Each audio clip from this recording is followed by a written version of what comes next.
रमजान का महीना था। मक्का की पाक धरती पर पहली सहरी का वक्त था। फज्र की अजान की आवाजें फिजा में गूंज रही थीं। मक्का के लोग अजान सुनते ही काबा की तरफ रवाना हो गए, लेकिन 60 साल का बुजुर्ग अबू जुलेखा अभी अपने घर पर ही ठहरा हुआ था। उसने बिना कुछ खाए पिए रोजा रखा था। भूख और थकान से वो नमाज के लिए खड़ा होने के काबिल नहीं था। उसकी पिछली रात भी भूख में गुजर गई थी और पूरा दिन मजदूरी में बीत गया था। इसलिए खाली पेट सहरी करने के बाद उसने घर में ही नमाज अदा की और फिर गमगीन होकर एक कोने में बैठ गया। अबू जुलेखा को अपनी खुद की भूख की फिक्र कम थी। जो चीज उसे सबसे ज्यादा दुखी कर रही थी वो बेटियां और पत्नी थी। उसके कोई बेटे नहीं थे। वो अपने घर का इकलौता सहारा और जिम्मेदार था, लेकिन वो पूरी तरह ईमानदार था और मानता था कि जो मुकद्दर में लिखा है वही हासिल होगा। उसकी बीवी कुलसूम ने कहा, अबू जुलेखा, आज तीसरा दिन है, हमने खाने को देखा तक नहीं है। बहुत गर्मी है और सबने भूखे रोजा रखे हैं। हम सब्र कर लेंगे, मगर बच्चियों को बहुत तकलीफ हो रही है। अल्लाह का नाम लेकर घर से निकलो, शायद कोई हमारी रोजी का बंदोबस्त कर देगा।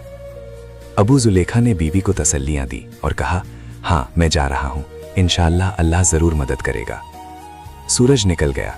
अबू जुलेखा मक्का के बाजार में गया, मगर कहीं कोई काम नहीं मिला। गर्मी बढ़ती जा रही थी और थकान भी। मायूस होकर वो बाजार से बाहर निकला और एक वीरान वादी में पहुंच गया। थकान और भूख से बैठ गया। वहीं मिट्टी खोदते हुए उसका हाथ किसी मुलायम चीज से टकराया। उसने देखा कि ये एक रेशमी थैली थी जो सोने के सिक्कों से भरी हुई थी।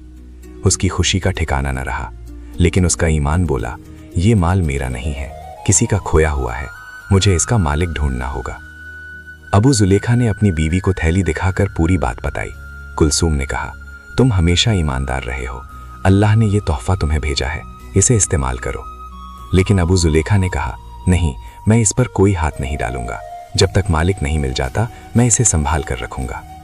अगले दिन उसने थैली का असली मालिक ढूंढने का फैसला किया। हरम के पास वो यमनी नौजवान का ऐलान सुनता है जो अपनी खोई थैली का इनाम देने की बात कर रहा था। अबू जुलेखा ने हाथ उठाकर कहा, शायद ये थैली किसी गरीब इंसान के हाथ लगी हो। यमनी नौजवान ने कहा, मैं इसे अल्लाह के सुपुर्द करता हूँ। अबू जुलेखा ने अंत में थैली लौटा दी। बाद में यमनी नौजवान ने उसे पूरी थैली दे दी। कहा कि वो अल्लाह पर भरोसा रखने वाला सबसे गरीब और सच्चा इंसान है। अबू जुलेखा ने अपनी बीवी और बेटियों के साथ इफ्तारी की। उसने सोचा कि अब मैं ऐसे लोगों को खोजूंगा जो हमारे जैसे भूखे रहते हैं और उनके साथ खाना बांटूंगा। दोस्तों, ये कहानी हमें सिखाती है कि सब्र, ईमानदारी और अल्लाह पर भरोसा सबसे बड़ी नेमतें हैं। जो लोग इन पर कायम रहते हैं उन्हें अल्लाह ऐसे मौके देता है जिनका उन्हें अंदाजा भी नहीं होता। अगर वीडियो अच्छी लगे तो लाइक और चैनल को सब्सक्राइब जरूर करें।